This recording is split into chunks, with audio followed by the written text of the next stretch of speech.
Pertama, Pak Dirut, kami merasa selama ini kurang komunikatif, susah ditemui, sulit komunikasi, dan tidak memiliki KPI terhadap program yang direncanakan. Jangan-jangan posisinya ini hanya sebagai tempat transit saja, tidak memikirkan nasib anak-anak petani sawit yang ada di Lampung. Berapa putra-putri dari seorang petani atau pekerja di perkebunan sawit itu anak mereka dapat beasiswa? Pengen tahu, Pak. Tidak pernah Bapak bisa memberikan kita data sejak 5 tahun kami bertugas di sini. Berapa banyak yang di Kalimantan Tengah, yang di Sulawesi Barat, anak-anak yang mendapatkan?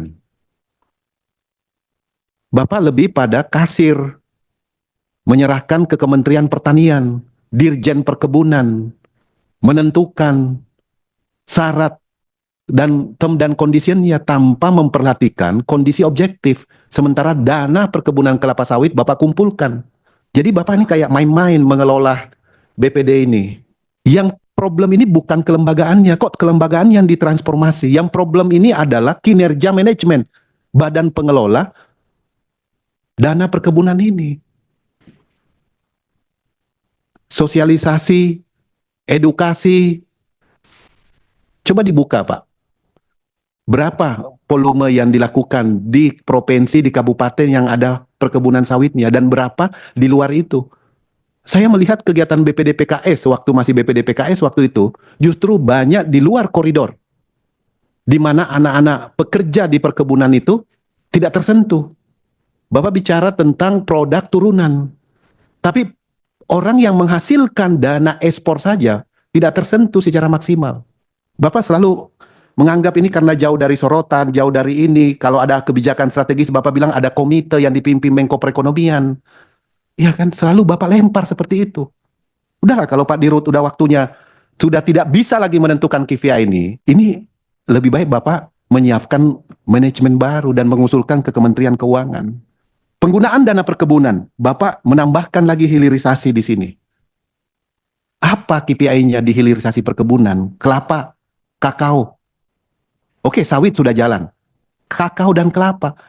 Ini kelapa betul-betul dekat dengan rakyat miskin di desa, Pak.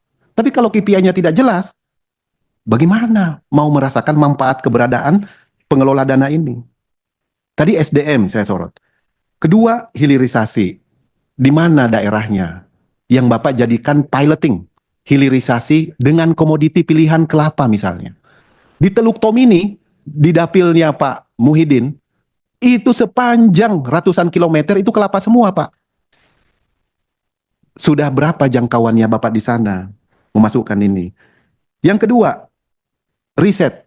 Saya udah hampir 1 tahun meminta waktu karena ada 2 rektor perguruan tinggi yang ingin mendapatkan penjelasan tentang program riset ini.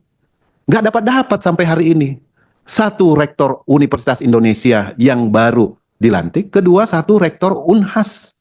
Nggak dapat. Susah sekali ditemui Pak Dirut ini.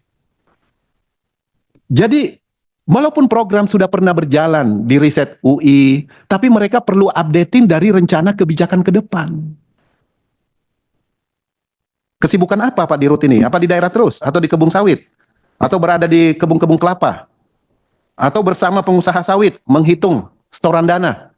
Ini udah berlebihan ini semuanya. Karena itu saya ingin mengatakan secara sungguh-sungguh, kalau Bapak tidak menentukan KPI-nya dari 6 penggunaan dana perkebunan, SDM, penelitian dan pengembangan, promosi, peremajaan perkebunan, sarpras dan hilirisasi, maka anggaran yang Bapak gelontorkan lebih kurang 2 triliun di sini,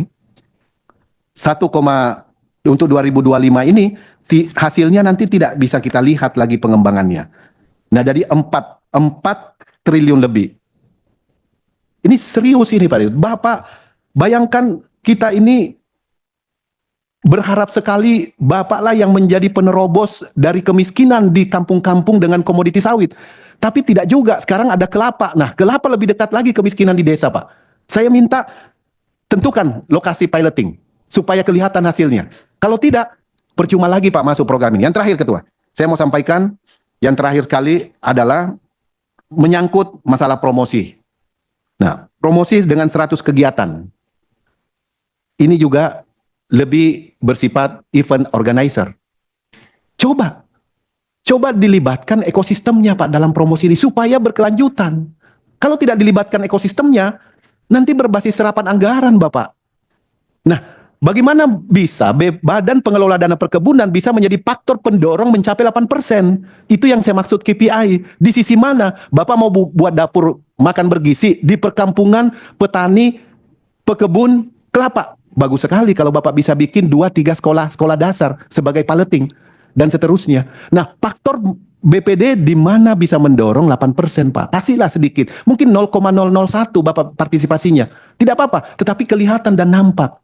Jangan semuanya berbasis event organizer. Demikian pimpinan. Terima kasih.